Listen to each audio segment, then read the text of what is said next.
가보겠습니다. 본문이 오늘 좀 긴데요. 누가복음 1장 26절부터 38절까지 말씀입니다.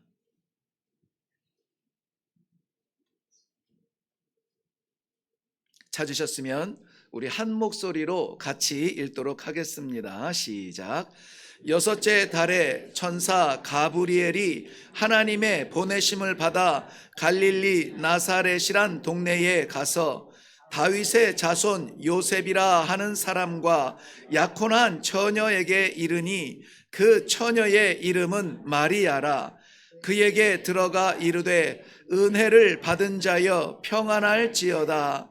주께서 너와 함께 하시도다 하니 처녀가 그 말을 듣고 놀라 이런 인사가 어찌함이냐 생각하매 천사가 이르되 마리아여 무서워하지 말라. 내가 하나님께 은혜를 입었느니라. 보라 내가 잉태하여 아들을 낳으리니 그 이름을 예수라 하라. 그가 큰 자가 되고 지극히 높으신 이의 아들이라 일컬어질 것이요 주 하나님께서 그 조상 다윗의 왕위를 그에게 주시리니 영원히 야곱의 집을 왕으로 다스리실 것이며 그 나라가 무궁하리라. 마리아가 천사에게 말하되 나는 남자를 알지 못하니 어찌 이 일이 있으리이까. 천사가 대답하여 이르되 성령이 내게 임하시고 지극히 높으신 이의 능력이 너를 덮으시리니 이러므로 나실 바 거룩한 이는 하나님의 아들이라 일컬어지리라. 보라 내 친족 엘리사벳도 늙어서 아들을 배었느니라. 본래 임신하지 못한다고 알려진 이가 이미 6달이 되었나니 대저 하나님의 모든 말씀은 능하지 못하심이 없느니라. 마리아가 이르되 주의 여종이오니 말씀대로 내게 이루어지이다 하매 천사가 떠나가니라. 아멘. 아멘. 주의 말씀대로 내게 이루어지이다. 오늘도 선포되어지는 말씀이 사랑하는 성도들의 각 심령마다 그대로 임하여지기를 주님의 이름으로 축원합니다. 기독교에 있어서 예배드리는 예배자의 자리에 있는 사람들의 믿음의 첫걸음은 예수 그리스도의 동정녀 탄생입니다. 동정녀 탄생, 우리가 예배 시작할 때에 우리의 신앙을 고백할 때에도 성자 예수 그리스도를 믿을 때에 동정녀 마리아에게 나셨다는 것을 고백했습니다. 왜냐하면은 이 성도가 동정녀 탄생이라고 하는 것을 믿고 고백한다는 것은 다시 말씀드리면 하나님의 약속을 믿고 그것을 이루는 성령의 역사를 믿는다라고 하는 믿음의 고백인 것입니다. 그런데 이 믿음이 쉽지 않아요. 암기하는 것은 쉬운데 이것이 입술로 고백하는 것은 쉽지가 않습니다. 아마 이것에 대하여서 확신이 없는 분들은 신앙 고백하면서 자신이 입 닫고 있음을 아마 느끼실 거예요. 그러나 동정녀 마리아에게서 태어나신 예수 그리스도에 대한 이 믿음이 우리에게 확신이 있다면 그것보다 더 귀한 믿음이 없습니다. 이 자연의 질서, 인생의 질서를 초월한 하나님의 역사를 믿는 믿음이 우리 그리스도인의 믿음의 그러한 기준이 되는 것이기 때문입니다. 이 복음이 선포되었을 때 누구보다도 믿을 수 없었던 사람이 있었습니다. 다름 아닌 당사자 마리아겠죠. 자연인 마리아로서 이것을 믿을 수 없을 뿐더러 이것이 일어나면 안 되는 일이에요. 그대로 돼서는 안 되는 일을 지금 천사가 선포하고 있다는 것입니다. 왜냐하면 본인의 고백처럼 나는 남자를 알지 못합니다. 남자를 만난 적이 없습니다. 라고 이야기했기 때문에 그렇습니다. 그런데 천사의 대답은 두 가지입니다. 먼저는 성령이 내게 임하시고 성령이 내게 임하시고 지극히 높으신 이의 능력이 너를 덮으리니. 성령이 임하시고 하나님의 능력이 덮으면은 자연의 질서가 파괴되어지는 그러한 일들이 일어날 수 있다는 것입니다. 우리의 경험과 우리의 생각과 우리의 판단에 도저히 안 됩니다. 있을 수가 없습니다. 있어서도 안 됩니다. 그런데 그 일이 일어난다는 것이에요. 성령의 임재와 하나님의 영광이 나를 덮으신다면은, 그러므로 우리가 기독교를 믿으면은 대체로 어렵고 난감할 때, 갑갑할 때 가서 교회 가서 기도라도 해볼까 하고 이 신앙의 첫 발을 딛는 사람들이 많이 있는데요. 그런데 그러한 일들이 기적으로 나타나기 전에 반드시 되어져야 될 일이 있습니다. 뭐냐면 성령이 내 마음을 만져주셔야 돼요. 성령께서 내 안에 내주하여 주셔서 내 형편을 붙잡아 주시는 그러한 능력이 되실 때에 나타나는 것입니다. 우연히 이루어질 수 있는 일들이 많이 있죠. 그래서 우리는 모든 것을 다 하나님께서 하셨습니다 이렇게 말할 수가 없어요. 믿는 자에게 능치 못함이 없느니라 믿음으로 기도하며 행했다면 그 일을 하나님께서 해주셨다라고 말할 수가 있는 것입니다. 자, 이것을 증명이라도 하듯이 성령께서 천사를 통하여서 이렇게 말을 하죠. 내 친족 엘리사벳을 보아라. 저도 늙었고 본래 아기를 낳을 수 없다고 그렇게 기록하고 있어요. 이미 늙었고 본래 아기를 낳을 수 없는데 벌써 6개월이라. 그러니까 우리가 확신을 가지지 못한 상태에서 혼란스러울 때도 어떻게 됩니까? 이미 하나님의 역사는 이루어져 가고 있다는 것이에요. 내가 보지 못하고 내가 믿지 못하고 내가 붙들지 못하기 때문에 그것을 내 것이라 잡지 못하고 할렐루야로 화답하지 못하는 것이지, 하나님의 역사는 진행되고 있다는 것입니다. 자연인 마리아로서는 도저히 용납될 수 없는 그러한 일이었죠. 결혼하지 않은 처녀가 임신을 하였다. 상식적으로 안 되는 일이죠. 게다가 유대인 마리아로서도 이 일은 일어나서는 안 되는 것입니다. 우리 신명기 22장과 레위기 20장에 하나님께서 주신 엄위하신 율법에 의하면은 결혼하지 않은 처녀가 임신하는 것은 간음으로 여기고 돌로 쳐 죽였습니다. 마리아는 남자를 알지 못하는 처녀의 몸에 임신하였다라고 하는 말을 들을 때 그러면 즉각적으로 떠오르는 것은 이것은 유대법에 돌맞아 죽을 일이기 때문입니다. 그런데 마리아는 뭐라고 고백합니까? 주의 여종이오니 주의 뜻대로 주의 말씀대로 이루어지기를 원하나이다. 이렇게 고백하면서도요, 마리아는 그것을 확신하지 못하는 것 같아요.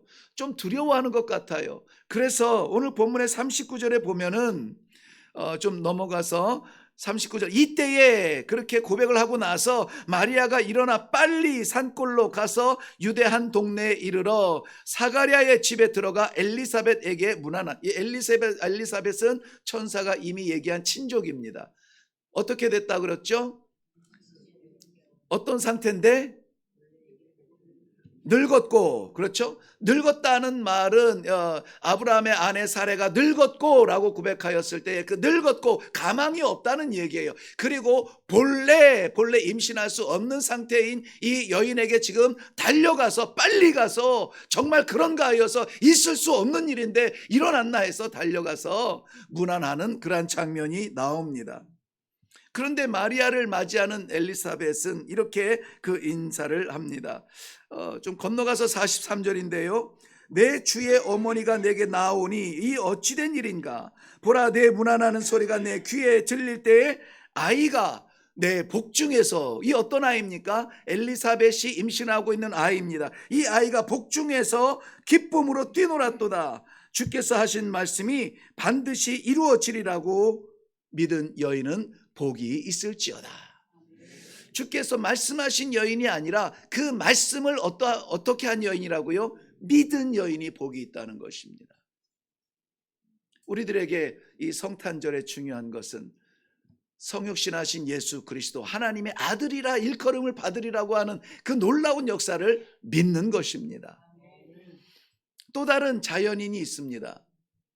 믿기 어려운, 믿을 수조차 없는 자연인입니다. 누구냐면 정혼한 남편 요셉입니다.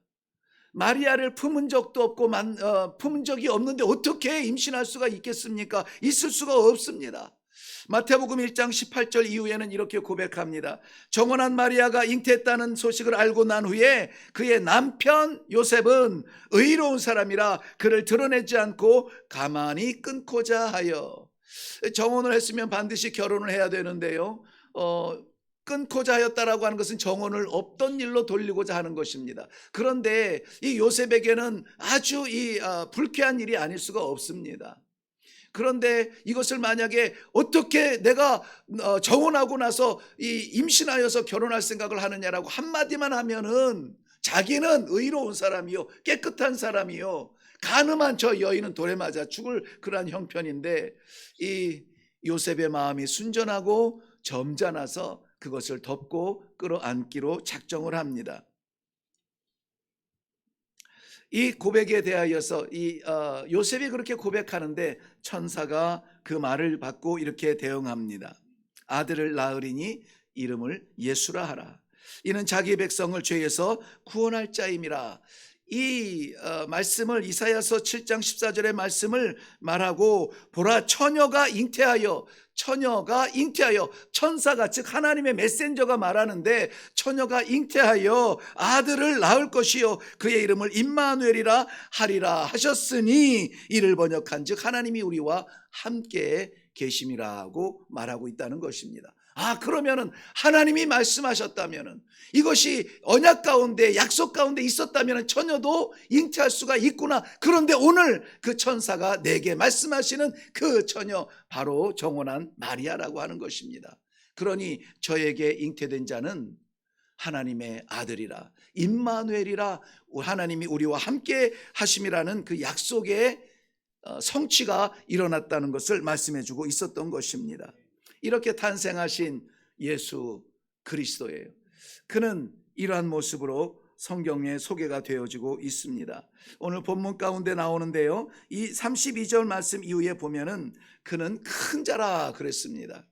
그리고 지극히 높으신 자의 아들이며 하나님께서 주시는 다윗의 왕위를 받았는데, 그 다윗의 왕위가 영원할 것이라고 했던 하나님의 약속이 그대로 이루어져서 그의 영원한 왕으로서 오셨다라고 말해주고 있습니다. 뿐만이 아니라 그의 나라는 무궁한 나라로, 그 다스리는 왕으로 오신 예수 그리스도라고 말씀해주고 있습니다. 이것을 마리아가 믿게 되고, 요셉이 믿게 되고, 예수님의 제자들이 믿게 되고, 그 복음을 받은 사람들이 믿게 되고, 오늘날 우리가 믿게 되는 것입니다. 그러므로 이 성탄절을 지내는 우리의 마음은 어떠한 것을 준비했든지 어떠한 것을 계획했든지 내려놓으시고 이 믿음이 우리에게 있는가, 이것을 확인하는 것이 가장 중요한 우리 이 예배 가운데 주시는 하나님의 은혜일 줄로 믿습니다. 이 믿음이 우리의 믿음이 되기를 바랍니다. 이 고백이 우리의 고백이 되기를 바랍니다. 전혀 할 수도 없고 이루어질 수도 없고 일어날 수도 없는 그러한 일들이 하나님께서 나와 함께 하시고 성령께서 내게 힘을 주시면은 우리에게 이 놀라운 변화는, 회복은 이루어질 줄로 믿습니다. 우리 장로님 기도하셨던 것처럼 온 지구촌이 전쟁통에, 올 한 해가 정말 싸움과 전쟁과 괴로움 때문에 이 2023년을 다 기록할 수가 없습니다. 그럼에도 불구하고 이 한 해가 저물어져가는 이때에 하나님께서 우리에게 주신 이 말씀을 통하여서 자연 세계 질서로서는 일어날 수 없지만 우리의 실력과 능력과 경험으로서는 말할 수 없는 그러한 기적 같은 일이지만, 성령께서 나를 만져주시고 우리 하나님께서 나를 덮어주신다면 이 놀라운 회복은 반드시 이루어지리라. 약속이 나타나는 귀한 하루가 되시기를 주님의 이름으로 축원합니다. 기도하겠습니다.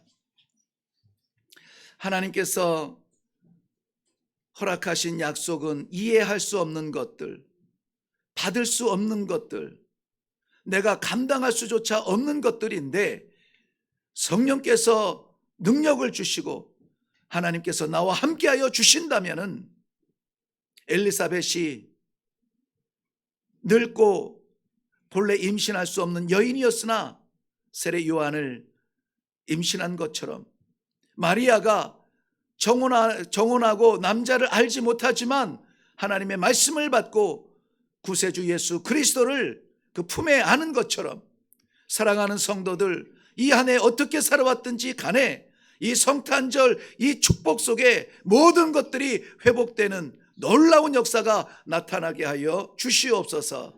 저희 모든 성도들의 심령을 받으사 예배가 예배되도록 영광을 받아주신 하나님께 감사드리옵고 예수님 이름으로 기도하옵나이다.